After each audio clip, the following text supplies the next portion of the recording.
De partout, vous nous suivez, très chers téléspectateurs, vous nous suivez ici aux États-Unis d'Amérique, dans la ville de Dallas, plus précisément. Nous sommes en connexion depuis l'Ukraine avec un compatriote, Serge Niangui. Vous savez, vous avez demandé de savoir comment les Congolais se sont organisés. Oui, ils se sont vraiment organisés. D'abord pour faire passer les informations et comment sortir, tout ça. Donc j'ai appris, ils ont même créé un groupe WhatsApp.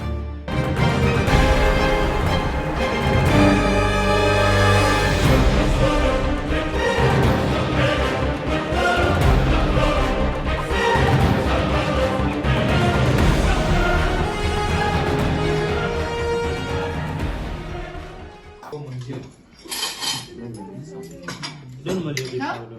Non. Ah, oh, come Donnez Non? Ah. Les foufous se mangent partout, sans exception. Qu'est-ce que ça fait ici hein?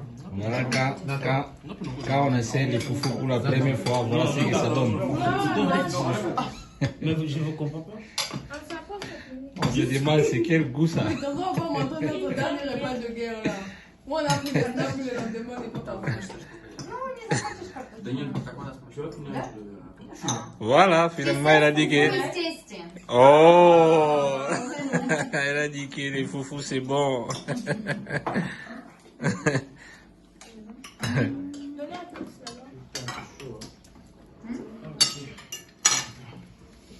Stéphane, après, ça même pas suffire ça.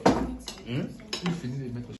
De partout, vous nous suivez, très chers téléspectateurs, vous nous suivez ici aux États-Unis d'Amérique, dans la ville de Dallas, plus précisément.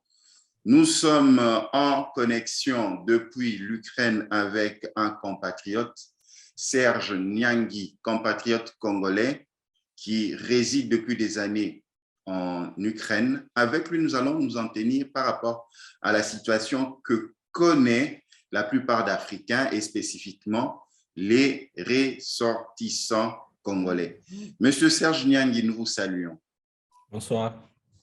Merci de répondre à notre invitation. C'est un réel plaisir de vous rencontrer. Oui, merci. Je vous remercie aussi de nous avoir contactés. Monsieur Serge Niangui, pouvez-vous nous établir un bilan de la situation qui prévaut actuellement en Ukraine sans rentrer dans les détails politiques et politiciennes? Oui, vous savez, tout le monde connaît qu'en Ukraine, pour le moment, il y a la guerre. Donc, il y a l'armée russe qui a envahi l'Ukraine et que l'Ukraine est en train de se défendre pour bouter l'armée russe dehors. Ça, c'est l'information que tout le monde connaît. Tout ce que vous voyez dans les informations partout, il y a la guerre. Réellement, il y a la guerre, ça tire à balles réelles. Maintenant, comment arrivez-vous à vivre en tant que communauté congolaise? Nous prenons votre cas. Vous avez une femme, vous avez des enfants. Là, nous voyons que vous êtes dans une maison, il y a la lumière. Comment vous arrivez à vivre? Parce que quand tout le monde est en train d'essayer de sortir du pays. Ça, vous posez la question chez moi. Donc, moi, personnellement, comment j'arrive à vivre, si je comprends bien la question. Voilà. Voilà. Donc, j'arrive à vivre tout simplement parce que j'avais encore des étudiants congolais qui étaient bloqués en Ukraine, qui n'arrivaient pas à sortir. Donc, voilà pourquoi je ne peux pas me sentir en paix si jamais je sortais pour aller quelque part. Ma femme et mes enfants ne sont pas là. Je les ai amenés en Pologne. Dès que la guerre avait commencé, je n'ai pas voulu que mes enfants entendent le coup de balle pour être stressés. Je les ai amenés en Pologne, j'ai déposé là-bas et puis je suis rentré pour prendre soin des étudiants congolais qui étaient bloqués ici en Ukraine. Parlons de la communauté congolaise. Est-ce que la majorité des Congolais vivant, résidant en Ukraine, ont pu quitter l'Ukraine, une grande partie, ou bien il y a encore une autre partie qui est bloquée en Ukraine? Je pense que vous avez demandé si la majorité, donc ça veut dire oui, la majorité est sortie. Mais que si on dit la majorité est sortie, ça veut dire qu'il y a encore une minorité qui reste. Donc, la minorité est bel et bien là. Il y a encore des étudiants, soit des Congolais, qui sont encore en Ukraine. Ces Congolais qui sont encore en Ukraine, quel est leur statut? Ce sont des étudiants, ce sont des entrepreneurs. Quelle est la situation qui font qu'ils sont encore là? N'étant pas un diplomate congolais en Ukraine, je ne connais pas le statut de tout le monde, Mhm. mais au moins, nous avions un problème avec les 12 Congolais qui étaient bloqués dans une ville qu'on appelle Soumy. C'était la ville où il y avait des affrontements. Et c'était plus dangereux être là qu'être ici où moi je suis. Ces 12-là, ils sont les étudiants. Donc, et ils sont venus pour étudier. Mais aujourd'hui, je vais de m'enquérir encore d'une situation d'une Congolaise qui est à Kiev. Celle-là, je ne connais pas son vrai statut, quoi. Sans représentation diplomatique, sans consulat congolais sur place, comment, depuis des années, la communauté congolaise essaie de s'organiser en Ukraine? Oui, on n'a pas de consulat, on n'a pas d'ambassade, mais je sais que le gouvernement congolais, presque chaque année, j'attends souvent, on a l'habitude de donner les consulats honoraires aux Ukrainiens, mais je pense qu'ils ont l'habitude de le faire pour le business, donc pas pour prendre soin de Congolais. Et d'ailleurs, l'ambassade de l'Ukraine en Angola, je crois, ils m'ont parlé aussi un cas d'un consulat honoraire que le ministère des Affaires étrangères a informé à l'ambassade pour les coordonnées d'un Ukrainien qu'on devait donner le statut de consulat honoraire de Congo en Ukraine. Donc, chaque année, en tout cas, j'ai souvent réussi ce genre de formation. Moi, je les ai, mais les autres Congolais n'ont même pas, ils ne connaissent même pas qu'on envoie, on donne le statut d'un consul honoraire en Ukraine, quelque chose comme ça. Ça veut dire, ça, on ne fait pas pour aider les Congolais. Et les statuts de consul là, honoraire qu'on donne à certains Ukrainiens, c'est pour le business. Donc, ils font ça pour leur business et non pour aider les Congolais. Voilà pourquoi personne s'intéresse même de la situation des Congolais vivant en Ukraine. Les Congolais s'en sortent eux-mêmes. Ils s'organisent, il y a des associations et tout ça. Donc, d'ailleurs, dans la ville où je suis, à Ternopil, je connais, ils se sont organisés pour créer leur association, pour avoir un dirigeant qui puisse les diriger pendant des moments difficiles. En tout cas, les étudiants congolais s'organisent entre eux. Dans des moments de fête, ils s'organisent pour fêter ensemble. Dans des situations difficiles, ils s'organisent aussi pour porter la main forte aux gens qui ont des situations difficiles dans ces pays ici en Ukraine. Donc, en un mot, les Congolais s'organisent entre eux. Les Congolais s'organisent entre eux. Nous aimerions un peu comprendre. Il y a une forte communauté congolaise qui est allée en Ukraine. La plupart et ceux qui sont allés faire leur formation académique, parce qu'un grand nombre, selon les informations que nous détenons, la plupart des Congolais qui vont en Ukraine, c'est d'abord pour les études. Par exemple, vous-même, vous en faites partie. Vous êtes arrivé, vous avez été formé, vous avez excellé et vous êtes établi en Ukraine aujourd'hui en fondant famille et devenant un notable, on peut dire, ukrainien. Mais la question que nous nous posons, vous êtes allé vous former, vous avez fondé une famille là-bas, vous êtes devenu une grande communauté. Comment ces intellectuels congolais n'ont pas su convaincre le gouvernement congolais à pouvoir établir une structure officielle pour pouvoir obtenir tous les documents administratifs et pouvoir poser des préoccupations lorsque les problèmes se posent, lorsqu'il y a une situation qui arrive comme celui-ci. On voudrait un peu comprendre parce que vous êtes arrivé là-bas, vous étiez jeune, aujourd'hui vous êtes parents, mais d'abord vous êtes arrivé en Ukraine parce que vous êtes venu vous faire former, entrer dans des universités. Nous connaissons tous la rigueur des universités ukrainiennes. Vous avez des informations vraies. Donc, la grande partie des Congolais qui viennent en Ukraine, c'est d'abord pour les études. Et ce n'est pas qui vous a donné les informations à mon sujet. J'étais là aussi comme un étudiant.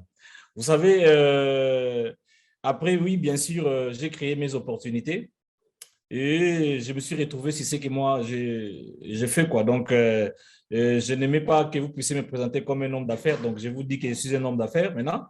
Et vous savez, avec mes affaires, donc je fais les affaires en Ukraine, je fais les affaires au Congo. J'aide les hommes d'affaires congolais comme les hommes d'affaires ukrainiens pour faire les échanges économiques, vice-versa. Donc, Congo, Ukraine, Ukraine, Congo. Vous voyez? Donc, c'est vrai que d'une part, on ne s'est pas vraiment organisé pour faire la pression au gouvernement congolais. Mais si je dis que nous n'avons pas fait la pression au gouvernement congolais, quelque part, je serais menteur. La fête des cinquantenaires la fête des cinquantenaire de l'indépendance du Congo, après la RDC, des pays où on a mieux fêté cette fête-là, c'était en Ukraine. Personne ne le connaît. C'était en Ukraine. Donc, ce sont les étudiants eux-mêmes qui se sont organisés, ils ont mis leur argent. Ils ont mis leur argent. Nous avons suivi la fête à Bruxelles parce qu'ailleurs, c'est plus à Bruxelles, ils ont beaucoup fêté parce qu'ils étaient financés par le gouvernement. Vous voyez, mais les Ukrainiens, en Ukraine, c'était les étudiants congolais. Avec l'amour de la patrie, ils ont mis leur argent pour célébrer cette fête. La fête a duré 4 jours, ici en Ukraine. Donc, ça a même dépassé la façon dont la fête a été organisée ici. Ça dépassait même le gouvernement sur place ici en Ukraine. J'étais le coordonnateur même de la fête. Vous voyez? Et puis, on s'entendait, après ça, on donne un grand message. Donc, c'était un message qu'on donne au gouvernement congolais, que réellement, il y a les Congolais qui aiment leur pays et nous avons besoin de vous, de tirer attention à nous. J'ai fait les discours même là-bas, j'ai lancé un message au gouvernement congolais. Ces discours et tout ces programmes de fait s'est passé dans les télés de notre pays et certains nous ont aussi appelés, mais juste après ça, on n'a senti rien. Mais malgré ça, les élites congolais ici dans ces pays, ils ont continué à faire la pression. Ils ont organisé beaucoup d'autres manifestations. Juste pour montrer que le gouvernement que nous sommes là.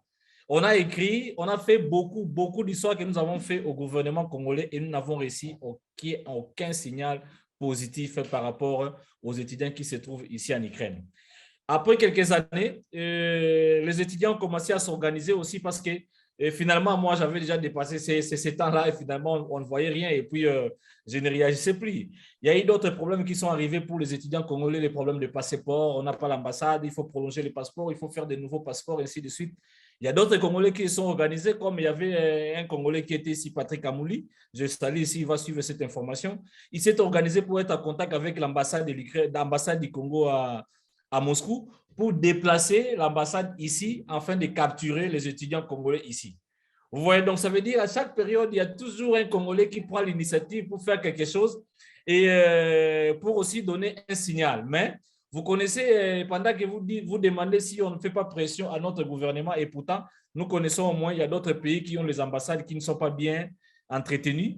Donc, vous comprenez déjà donc, comment on peut tirer l'attention vers nous, les Congolais qui étaient en Ukraine. Donc, c'était vraiment très difficile. Mais pour dire que nous nous sommes tués, on n'a rien fait dans ces pays. Nous avons fait beaucoup, seulement qu'on ne nous a pas écoutés.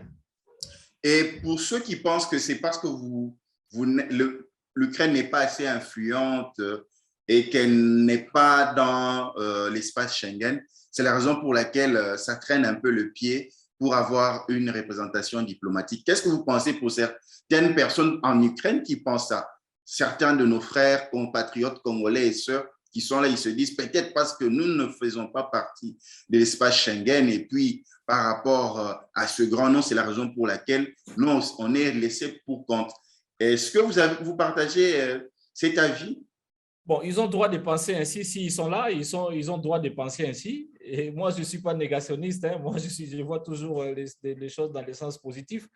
Mais pour dire que c'est parce qu'ils ne sont pas dans l'État Schengen, je pense que ça serait erroné parce que les gouvernements congolais ont les ambassades même dans des pays qui ne sont pas en Schengen. Donc, et ils ont quand même les ambassades là-bas. Donc, je ne dirais pas que parce que notre pays, Ukraine, n'est pas dans l'État Schengen, voilà pourquoi on ne pense pas à la représentation diplomatique.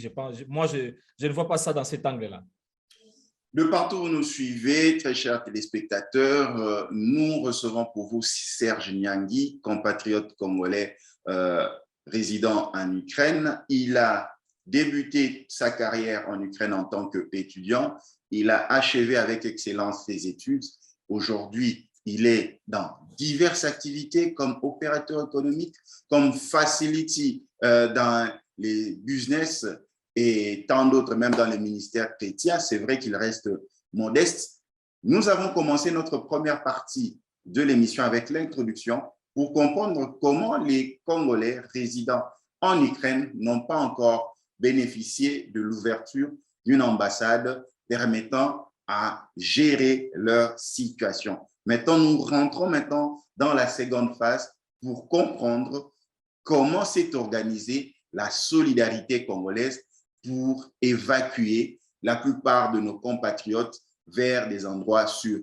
Serge Niangui, Maintenant, nous aimerons comprendre parce qu'il y a beaucoup d'encre et salive qui ont coulé par rapport à la prise en charge de Congolais en Ukraine lors de cette crise que vous êtes en train de vivre. Nous voudrions savoir comment s'est passé, comment s'est mobilisée la solidarité pour évacuer les Congolais résidant en Ukraine pour les amener vers des lieux sûrs. Avez-vous reçu l'aide du gouvernement? Vous êtes organisé comment? Serge Nyangui, quel est le rôle que Serge Nyangui a joué dans la sortie des Congolais de l'Ukraine? Et qui sont ces autres compatriotes congolais qui ont essayé de mettre la main dans la pâte pour aider nos frères et sœurs à quitter ces instants de difficultés que connaît l'Ukraine? Vous savez, vous avez demandé de savoir comment les Congolais se sont organisés. Oui, ils se sont vraiment organisés, d'abord pour faire passer les informations et comment sortir, tout ça. Donc, j'ai appris, ils ont même créé un groupe WhatsApp où tout le monde s'inscrivait et puis se donnait les informations dans ces groupes-là. C'était déjà une organisation pour faciliter parce qu'il y a certains qui étaient sortis avant et ils partageaient leur expérience dans ces groupes-là pour ceux qui vont venir ailleurs. Alors, qui vont venir juste après. Et moi, personnellement, ma part, j'étais parti aussi à la frontière, j'ai vu les réalités qui étaient là et j'ai aussi appelé certains Congolais pour leur demander à ce que de faire passer même mon numéro pour les gens qui ont besoin de sortir, pour les orienter où ils devaient sortir facilement. Donc, il y a des messages comme ça qui s'est passé de bouche à l'oreille. Comme nous avons WhatsApp maintenant, on peut créer des groupes, ainsi de suite. Donc, c'est un peu comme ça que ça s'est passé. Et les étudiants s'est donné les informations, comment ils passent dans des frontières. Et moi, personnellement, il y a d'autres personnes que moi-même j'ai orientées. Il y a d'autres étudiants, c'est moi-même qui ai fait sortir ces étudiants-là à la frontière. Et c'est moi-même qui ai montré quelle route qu'il faut utiliser pour bien passer. Donc, ça s'est passé comme ça. Parlant de l'aide du gouvernement congolais, quand la crise a commencé, je sais que le gouvernement congolais ne maîtrisait pas encore la situation parce que donc, déjà, nous n'avons pas une représentation officielle au pays. Et ici en Ukraine. Donc, c'était difficile pour le gouvernement congolais de maîtriser la situation qui se passe en Ukraine.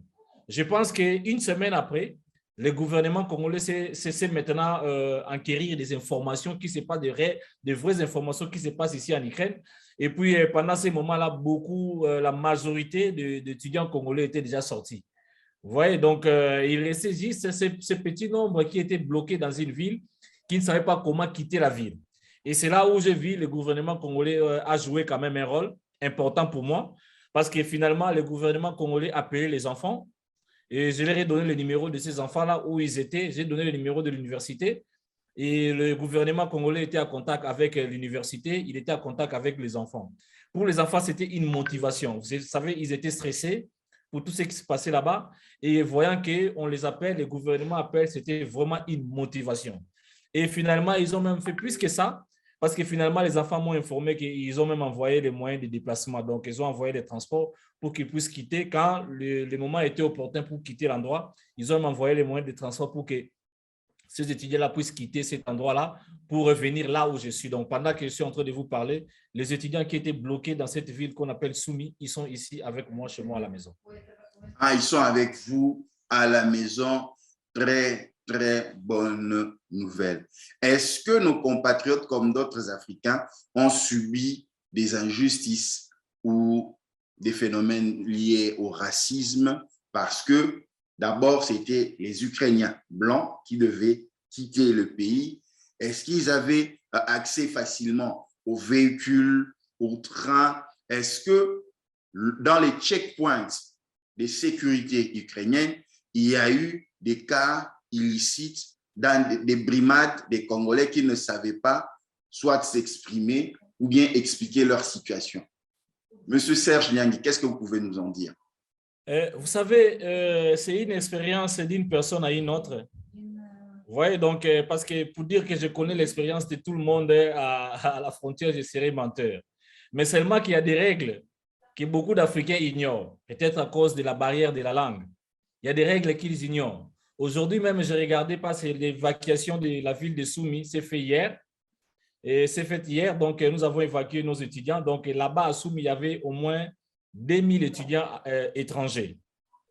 Donc tous ont été évacués hier. Et aujourd'hui, maintenant, il y a quelqu'un qui m'a montré la photo, la vidéo. Il y a une longue file d'attente. Il y a une longue file d'attente des Ukrainiens à Soumy là-bas qui attendent aussi l'évacuation, qui attendent les moyens de transport pour les évacuer. Ils sont là nombreux. Et on m'a montré, regarde maintenant aujourd'hui Soumy, comment ça se ressemble. Directement, j'ai dit, si maintenant vous avez fait le contraire, donc on fait sortir d'abord les Ukrainiens et puis les étrangers, on allait dire les racistes. Maintenant, on a fait sortir les étrangers avant de trouver les moyens de sortir pour les Ukrainiens. Ce n'est pas parce que la pression de l'Union africaine, la pression des pays africains… Sûrement, vous allez penser ainsi, mais ce n'était pas pour le justifier, c'est juste pour s'amuser. Si c'était passé le contraire, on allait beaucoup en parler. Mais on a privilégié hier que les étudiants étrangers sortent. Et bien sûr, le gouvernement ukrainien en a intérêt.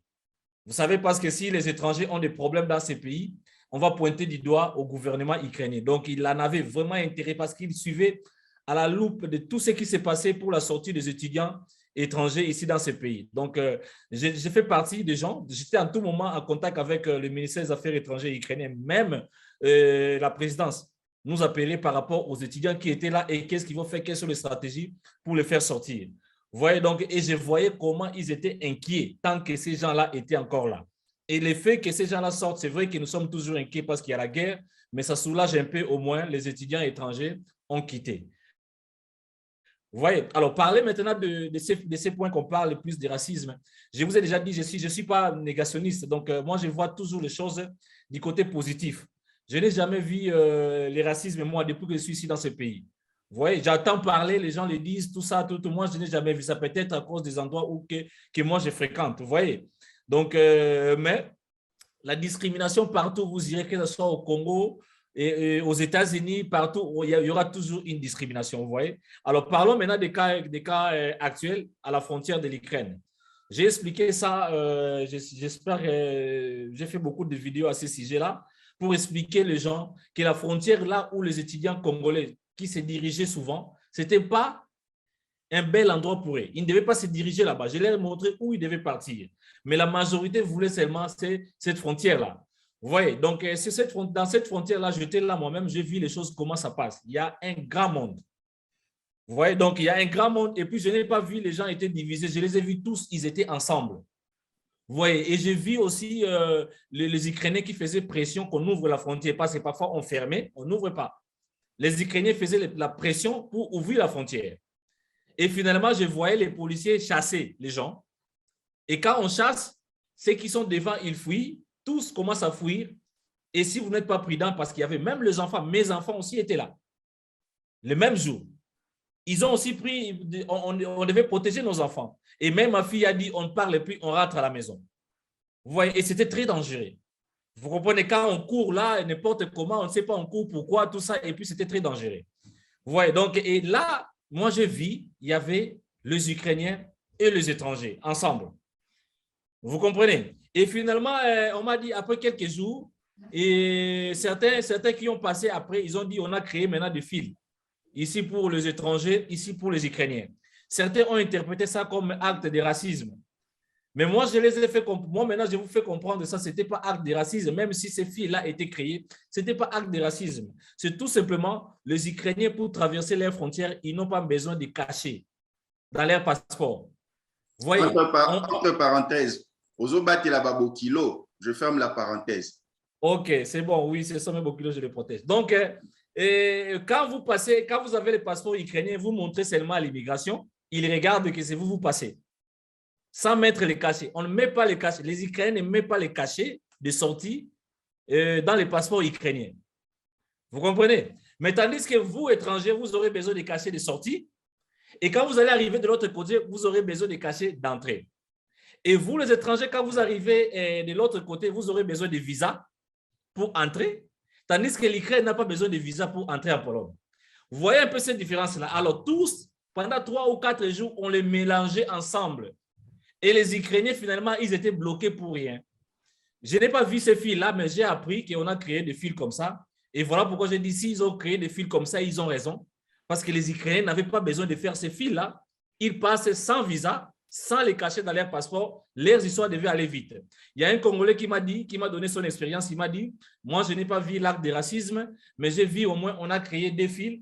Les fils des Ukrainiens allaient vite que les fils des étrangers.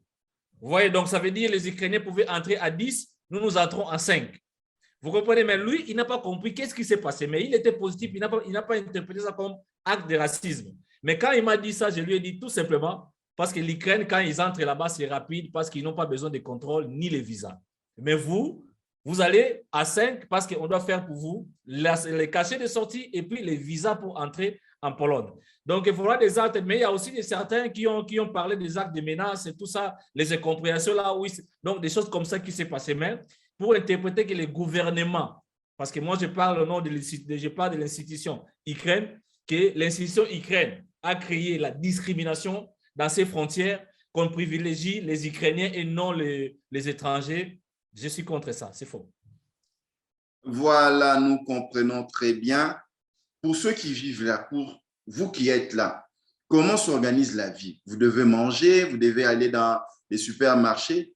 Comment vous existez?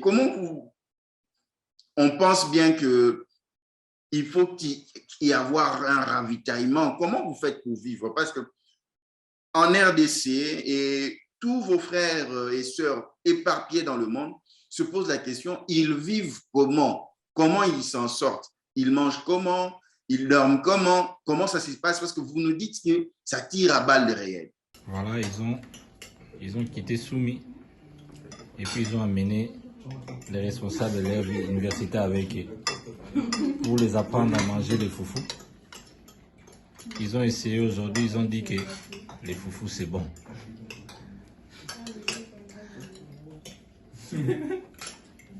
Donc, là, bientôt nous aurons les modéraux ukrainiens. Nous aurons les modéraux ukrainiens dans bientôt.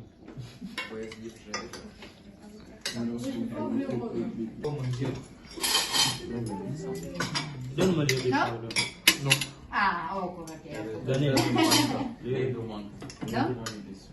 Les foufous se mangent partout, sans exception. Qu'est-ce que ça fait ici? Voilà, quand on essaie les foufous pour la première fois, voilà ce que ça donne. Mais je ne comprends pas. On se demande c'est quel goût ça. Donc, on va montrer notre dernier repas de guerre là. Où on a pris le table, le lendemain, et tout à Voilà, finalement, elle a dit que... Oh. Elle a dit que les foufous, c'est bon.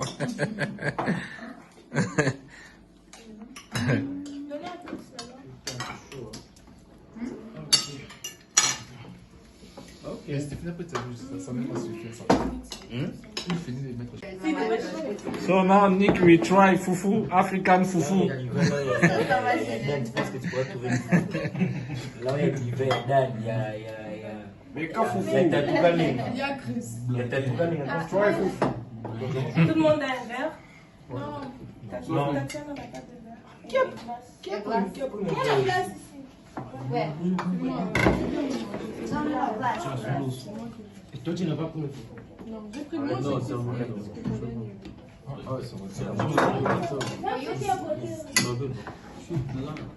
Oui. Alors, voilà, donc, vous voulez demander comment nous vivons pendant la guerre. La ville où moi je suis, il n'y a rien. Et il n'y aura rien. Ça, je suis sûr, par rapport à la politique de la Russie et l'Ukraine. Je sais que cette ville ne les intéresse pas.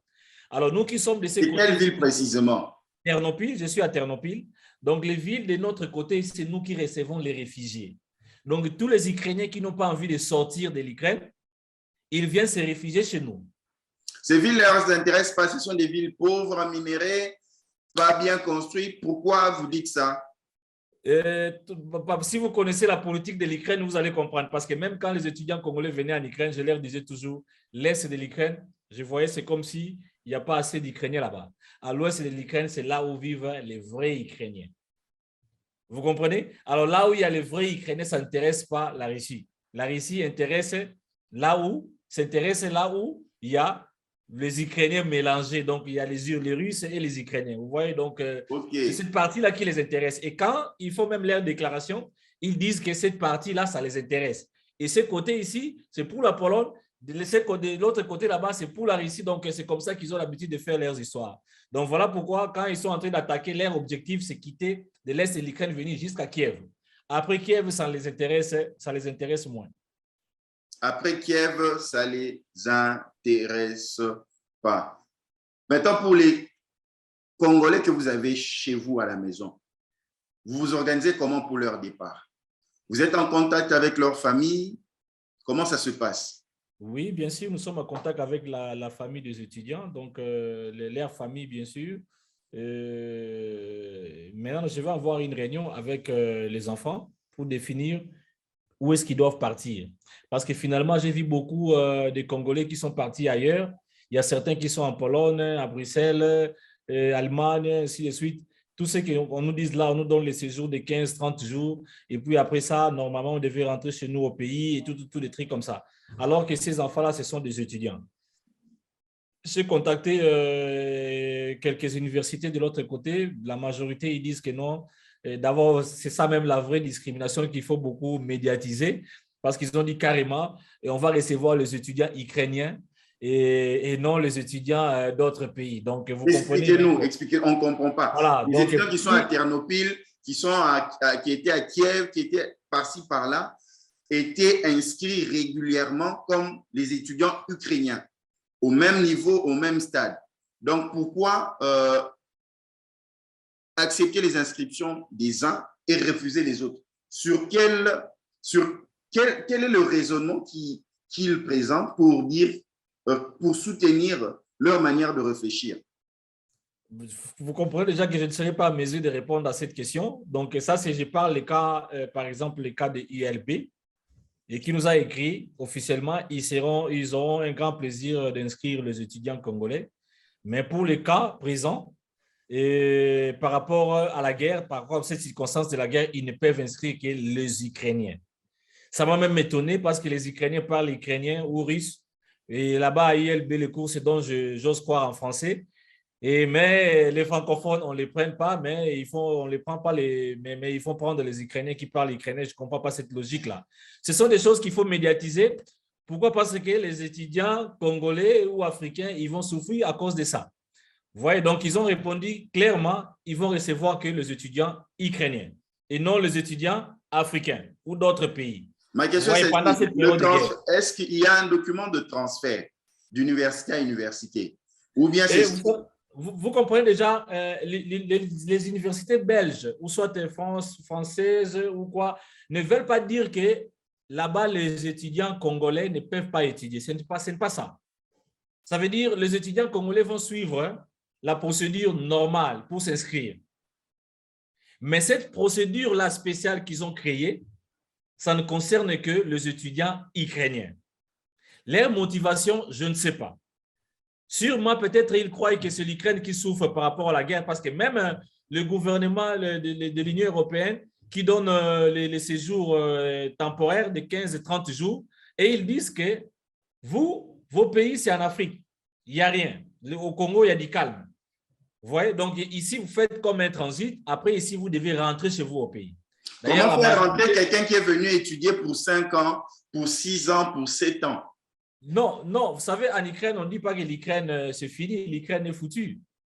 Donc, il y a la guerre en Ukraine, ça va se calmer. Donc, ce qu'ils veulent dire, temporairement, on vous reçoit ici, ou soit vous rentrez chez vous au pays pour attendre la guerre. Dès que la guerre termine, vous pouvez venir continuer vos études. C'est ça, en fait, la logique.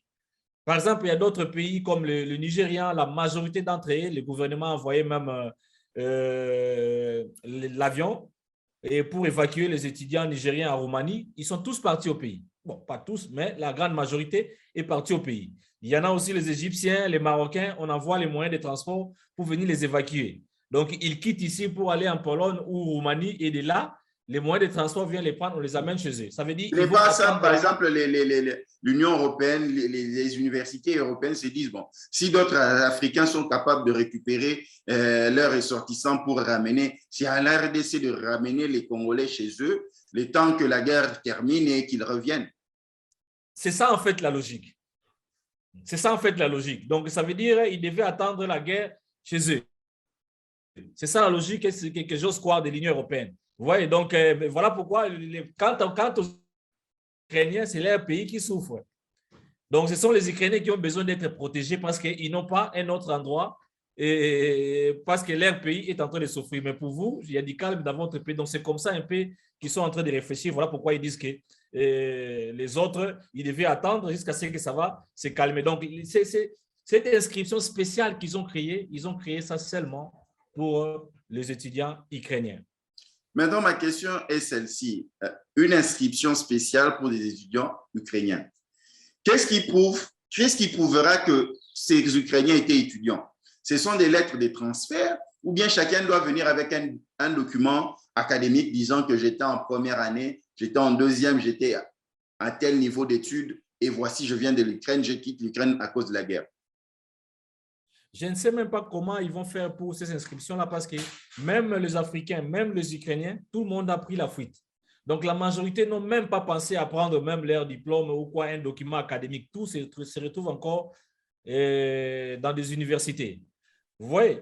Donc, je ne sais pas comment ils vont inscrire les étudiants en attendant la guerre. Comment ça va se passer? Ça même le plus grand problème parce que vous n'allez pas quand même intégrer l'ILB comme ça. Vous dites que je suis un étudiant congolais, je viens de l'Ukraine, tout ça directement, on vous prend. Donc, là-bas, il faut passer par la procédure de reconnaissance ou de l'équivalence. Tout ça, toute cette procédure-là, ça prend du temps. Vous voyez? Donc, voilà pourquoi pour les Ukrainiens, ils ont créé ces structures-là pour les inscrire directement sans passer par toutes ces logiques-là. Et vous allez voir, l'Ukrainien n'a pas besoin d'aller se réfugier à l'ILB pour dire que je suis étudiant, recevez-moi. S'il n'a pas besoin, s'il a besoin de documents pour résider à Bruxelles, pour résider en Allemagne, partout il veut, il part là-bas sans visa. Vous voyez, donc il n'a même pas besoin de créer des histoires pour qu'on puisse lui donner la carte de séjour pour habiter là-bas, non, parce qu'il en a les droits déjà. Nous prenons déjà la dernière ligne droite de nos échanges. Nous sommes en contact depuis l'Ukraine à Ternopil avec notre compatriote Serge Niangi. Maintenant, nous sommes en train d'atterrir. Nous avons parlé des étudiants. On veut savoir ces Congolais qui ont fondé famille, qui travaillent en Ukraine, qui sont des hommes d'affaires, qui ont des occupations professionnelles en Ukraine. Ça va se passer comment? Est-ce que l'État ukrainien va dédommager ou bien l'assurance va s'en occuper? Ces Congolais qui résidaient en Ukraine, qui ont des enfants, qui se sont mariés avec des Ukrainiens, ou bien qui se sont mariés avec des Congolais ou d'autres Africains. Comment ça va se passer? Ils doivent rentrer chez eux? Ils doivent être quelque part? Comment ça se passe? Vous qui êtes là. Donc, les étrangers qui sont, vous parlez des résidents permanents. Donc, ils ont la résidence permanente en Ukraine. Donc, tous ces gens-là, ils sont considérés comme les Ukrainiens. Donc, par rapport à la constitution de l'Ukraine, si vous avez la résidence permanente, vous êtes comme un Ukrainien. Vous avez tous les droits comme un Ukrainien. Seulement, vous n'avez pas le droit de voter. C'est tout. Vous voyez, donc ça veut dire même l'Union européenne, ils considèrent ces droits-là que les Ukrainiens leur donnent ici. Donc là-bas aussi, on les reçoit comme les Ukrainiens. Ils peuvent s'inscrire dans des universités comme les Ukrainiens. Ils peuvent se réfugier comme les Ukrainiens, comme on reçoit les Ukrainiens. On va leur donner les subventions, on va leur donner les appartements, on va leur donner tout ce qu'on donne aux Ukrainiens, on donnera aussi à ces étrangers vivant en Ukraine. Et par exemple, pour ceux qui ont, par exemple, leur appartement détruit, ainsi de suite, est-ce que l'assurance va s'en occuper? Ça, ce n'est pas seulement les étrangers, c'est même les Ukrainiens qui en souffrent plus. Alors, nous ne connaissons pas encore la politique du gouvernement. Quelle sera la politique du gouvernement après la guerre? C'est tout ce que nous attendons. Et puis, on va voir comment ça va se passer après la guerre. Si on va compenser ces gens-là, ça va se passer comment? Parce que déjà, l'Ukraine a porté plainte et à la Russie. Vous voyez, donc, il y a les jugements contre la Russie. C'est que la Russie sera condamnée. Et à temps normal, normalement, il devrait dédommager tout ce qui se passe, tous les dégâts qu'il a commis ici en Ukraine. Mais comment ça va se passer pour compenser les pertes qu'ont subi les gens ici en Ukraine, je ne sais pas encore dire un mot. Est-ce que les étrangers résidant en Ukraine ont été enrôlés des forces pour se battre ou bien ils le font volontairement? Déjà, même les Ukrainiens, on n'a même pas le temps de forcer les Ukrainiens pour se battre parce qu'il y a tellement de gens qui veulent se battre. On n'a même pas le besoin de forcer les gens. Parce que vous savez, en Ukraine, il y a la loi, quand on parle de la loi martiale, et directement, on fait la mobilisation. Donc, les hommes ukrainiens ne sortent pas. D'ailleurs, c'est même ça aussi le cas que certains hommes africains que vous attendez là, ils disent des racismes et tout ça, on fait passer les Ukrainiens et ils restent. Et ils ne comprennent pas. Quand ils se voient à la frontière, ils sont seuls entre eux et les étrangers. Ils pensent que les Ukrainiens sont déjà partis alors que les Ukrainiens ne sortent pas. Donc, les hommes ukrainiens n'ont pas le droit de sortir parce qu'il y a la loi martiale, il y a la mobilisation. Ils devaient être là pour se battre pour le pays. Alors, bien qu'il y ait la loi martiale, il y a la mobilisation en Ukraine, mais les Ukrainiens, les gens qui ont besoin des armes pour se battre, ils sont tellement nombreux, il y a la solidarité ici grave, ils sont tellement nombreux à tel point qu'ils ne savent pas prendre tout le monde, ils commencent à choisir. Donc, on ne force pas, même pas les Ukrainiens pour se battre, parce qu'il y a beaucoup de gens qui veulent se battre contre la Russie. Parlant aussi, quand on a fait l'appel pour donner le sang, parce que finalement, il y a la guerre, nous aurons besoin de sang pour les gens qui vont souffrir pendant la guerre. Je vous dis, dans toutes les villes, il y a des files d'attente à tel point que les hôpitaux ont dit non, on n'en a plus besoin, il y a tellement beaucoup, on n'en a plus besoin, s'il vous plaît, gardez vos sangs parce que c'est déjà plein. Toutes les banques ici sont déjà pleines de sang, on ne sait plus recevoir. Il y a vraiment une grande solidarité ici, on ne force personne. Tout le monde le fait avec détermination, avec amour du pays. Avec amour du pays. Serge Diengui, comment vous voyez l'issue de cette confrontation? Nous le savons, vous avez un cœur d'attache par rapport à l'Ukraine, même la parole de Dieu le dit. Là où se trouve votre trésor, c'est là où se trouvera votre cœur. Quelle est l'issue? Comment vous voyez cette issue? La fin, c'est pour très bientôt. Vous avez de l'espoir. Comment vous pensez, Serge Diengui? Ici sera toujours le dialogue, parce qu'après la guerre, il y aura toujours le dialogue, comment on va s'attendre, comment on va vivre, ainsi de suite. Je pense qu'ils finiront toujours par dialoguer, mais la situation est critique et chaotique. Vous voyez donc ce qui se passe en Ukraine pour le moment, parce que finalement, c'est que tout ce que moi j'ai constaté, c'est qu'il se passe maintenant la destruction massive. Ce n'est plus la guerre. Donc la guerre, c'est les 3 premiers jours, nous avons vécu la guerre, comment on attaquait l'Ukraine et puis l'Ukraine a frappé dur la Russie. Ça, c'était la guerre. Mais tout ce que nous voyons maintenant, ce n'est plus la guerre, ça devient la destruction massive. On ne fait que détruire les hôpitaux, on détruit les écoles, on détruit les appartements. C'est tout ce qui se passe pour le moment, ce n'est plus la guerre. Mais je sais que l'issue, ça sera toujours les dialogues. Nous savons l'objectif parce que ce n'est pas à cacher. Ils ont déjà présenté leur objectif où ils ont parlé que non, il fallait démilitariser l'Ukraine, il fallait dénationaliser l'Ukraine, ça veut dire démilitariser, ça veut dire détruire les bases militaires de l'Ukraine. Et puis, il fallait aussi que le gouvernement sur place démissionne et qu'eux-mêmes puissent proposer leur propre gouvernement, qu'on puisse reconnaître la Crimée, c'est russe, et puis qu'on donne l'indépendance à ces 2 régions de l'Est pour que ça devienne des pays indépendants de l'Ukraine. C'est ça les réclamations de la Russie pour cette guerre. Mais vous comprenez déjà, l'Ukraine accepterait ça. Non, l'Ukraine n'acceptera jamais ces conditions. Donc, voilà pourquoi je dis que la situation est chaotique, parce que c'est que la Russie demande, l'Ukraine ne va pas accepter. Je ne sais pas comment ça va terminer. Mais je suis sûr, la fin sera toujours les dialogues et il y aura toujours l'issue des sorties. La fin sera toujours le dialogue. Est-ce que, suite à ces événements, après ces événements, lorsqu'elles prendront fin, est-ce que vous allez encore solliciter la présence de l'ambassade congolaise en Ukraine, suite à ce que vous venez de vivre? Je pense qu'on n'a même pas besoin de solliciter encore. Déjà, le gouvernement congolais a compris. Il faut l'ambassade dans le pays, les plus grands pays de l'Europe. Donc, sans compter la Russie, c'est le premier grand pays de l'Europe, sans compter la Russie, l'Ukraine.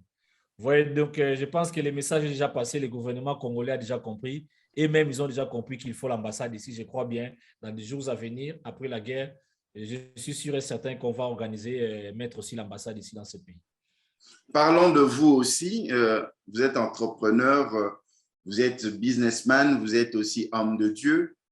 Les activités sont en berne, vos activités sont en sécurité et vous pourrez vous relancer. Bon, mais mes activités ne souffrent pas jusque-là. Oui, mes activités ne souffrent pas. Donc, je suis pas... j'ai mes activités pas seulement en Ukraine, j'ai d'autres activités au Congo et dans d'autres pays de l'Afrique.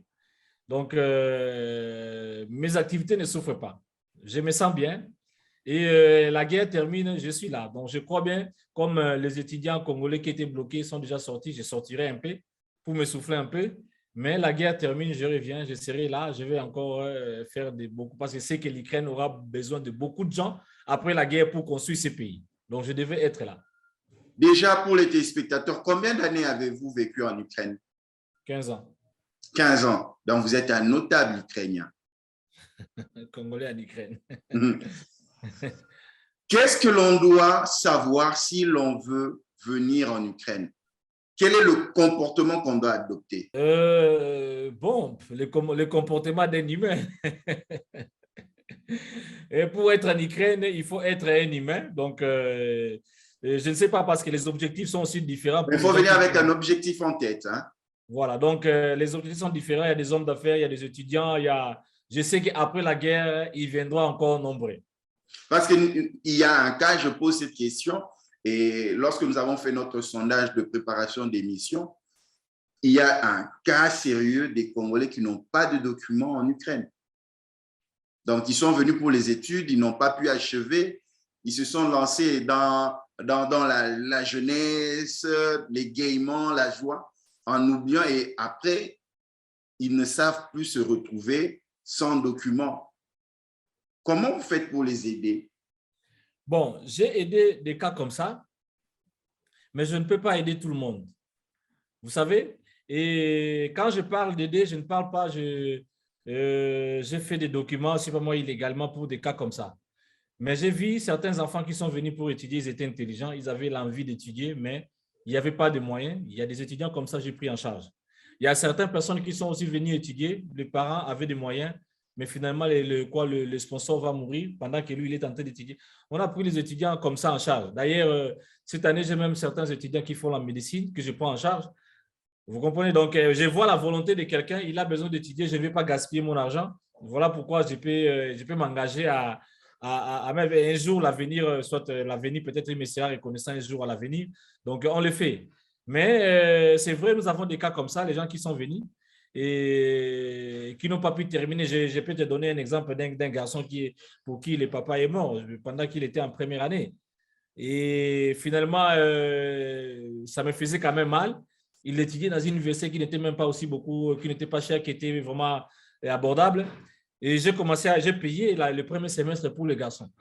Mais quand j'ai payé le premier semestre, je les voyais toujours en train de boire, en train de se saouler. C'est comme s'il n'avait même pas les soucis de ses études. Le deuxième semestre, il n'avait pas pu payer. Vous comprenez? Donc, je ne vais pas aider tout le monde. Je vois d'abord la volonté de la personne. Est-ce qu'il en a vraiment la volonté? Des années antérieures, j'avais l'idée de créer une assurance. On faisait des réunions avec les parents congolais. Et je me souviens, j'ai invité les parents à l'hôtel Béatrice. Et on a fait une réunion avec les parents. Et l'objectif, c'était de créer une assurance. Ça veut dire les enfants qui étudient ici en Ukraine, les parents congolais devaient verser un montant chaque année pour leurs enfants, pour chaque enfant. Et si jamais un enfant perd son sponsor, et finalement, cette assurance-là va commencer à prendre soin de cet étudiant-là. Mais ça n'a pas marché. Donc, on n'a pas fait ça. Donc, mais je pense que ça... Les Congolais n'étaient pas sensibles. Les parents n'étaient pas sensibles, n'ont pas trouvé l'opportunité. Hein. Voilà. Donc, vous comprenez les parents, nos parents congolais ou centrafricains, comment ils réfléchissent. Donc, voilà un peu quoi. Donc, ça n'a pas marché. En un mot, ça n'a pas marché. Mais ça allait être vraiment une bonne chose pour aider les Congolais qui seront en difficulté financière. Tout ça, mais en tout cas, cette assurance-là, ça n'a pas marché. Mais j'avais envie de créer une assurance pareille. Peut-être dans les jours à venir, on en parlera encore. Serge Niangui, les bonnes choses ne durent jamais. C'est déjà la fin de nos échanges via Zoom. Qu'est-ce que nous pouvons retenir de votre passage dans notre magazine? Nous savons qu'avec le temps et votre disponibilité, vous pourrez encore revenir dans nos prochains numéros. Donc, les gens pouvaient retenir qu'il y a la guerre en Ukraine. Donc, les Congolais ont aussi souffert. La majorité des Congolais a déjà quitté. Il y a certains étudiants congolais qui sont encore là et qui se préparent pour quitter peut-être demain. Et ces Congolais-là s'inquiètent où est-ce qu'ils vont aller, qu'est-ce qu'ils vont aller faire là-bas. Et déjà, nous lançons le message au gouvernement congolais de penser à ces étudiants-là et de trouver les moyens, pas seulement les étudiants qui étaient restés en Ukraine. C'est vrai que pour ces étudiants, j'ai envie que ces enfants ne connaissent plus le stress parce qu'ils étaient déjà stressés là-bas, qu'ils ne connaissent pas le stress dès qu'ils vont traverser la frontière. Donc, si on pouvait faire un cas particulier pour ces étudiants, mais généralement penser à tous les étudiants congolais qui ont traversé de l'autre côté parce que jusque-là, ils ne savent pas encore qu'est-ce qu'ils devaient faire là-bas dans des pays où ils se retrouvent. Donc, que le gouvernement ouvre les yeux pour suivre encore les cas de ces étudiants-là parce que ce sont vraiment des gens qui sont venus pour étudier, qu'ils continuent leurs études là où ils sont partis. Un grand merci, Serge Niangui. C'est moi qui vous remercie. De partout où vous nous avez suivis, très chers téléspectateurs, nous avons reçu depuis l'Ukraine, depuis la ville de Ternopil, notre compatriote Serge Niangui, un homme de grand cœur, un homme bon, qui s'est mis à disposition, sachant que sa famille, donc femme et enfants, sont en Pologne. Lui, il est resté en Ukraine, à Ternopil, pour prendre en charge les restes des Congolais qui se retrouvent en Ukraine. Présentement, là, lorsque nous tournons notre émission via Zoom, il a encore 12 jeunes Congolais sur son toit qui s'apprêtent à faire sortir de l'Ukraine. De partout où vous avez suivi, très chers téléspectateurs, restez branchés à nos programmes. Que Dieu vous bénisse. Merci beaucoup, Serge Niangui. Merci, au revoir. Voilà, ils ont quitté Soumy et puis ils ont amené les responsables de leur université avec eux pour les apprendre à manger les foufous. Ils ont essayé aujourd'hui, ils ont dit que les foufous c'est bon.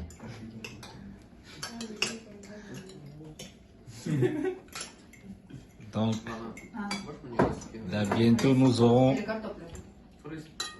les modéraux ukrainiens. Nous aurons les modéraux ukrainiens dans bientôt.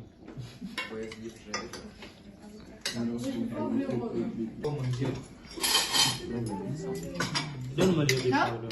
Non. Ah, oh, come Donnez Non? Ah. Les foufous se mangent partout, sans exception. Merci.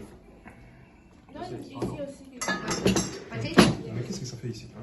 Voilà, quand on essaie les foufous pour la première fois, voilà ce que ça donne. Mais je ne comprends pas. On se demande c'est quel goût ça. Quand on va montrer notre dernier repas de guerre là, où on a pris le lendemain et quand on va Voilà, finalement elle a dit que... Tasty. Oh. Elle a dit que les foufous c'est bon.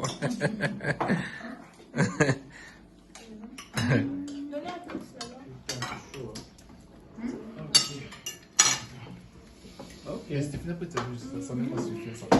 Il finit de mettre.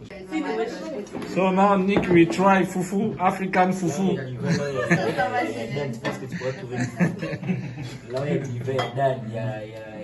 Mais quand fufu? Il y a Tatoukaling. Il y a Chris. Il y a Tatoukaling. Try fufu. Tout le monde a un verre? Non. Non. Tatiana n'a pas de verre. Qui a pris mon verre ici? Ouais. Non, non, place. Et toi, tu n'as pas pris le fufu? Non, j'ai pris moi. Non, c'est un vrai. Ah, ouais, ça va. C'est un vrai. Moi, je suis à côté. Non,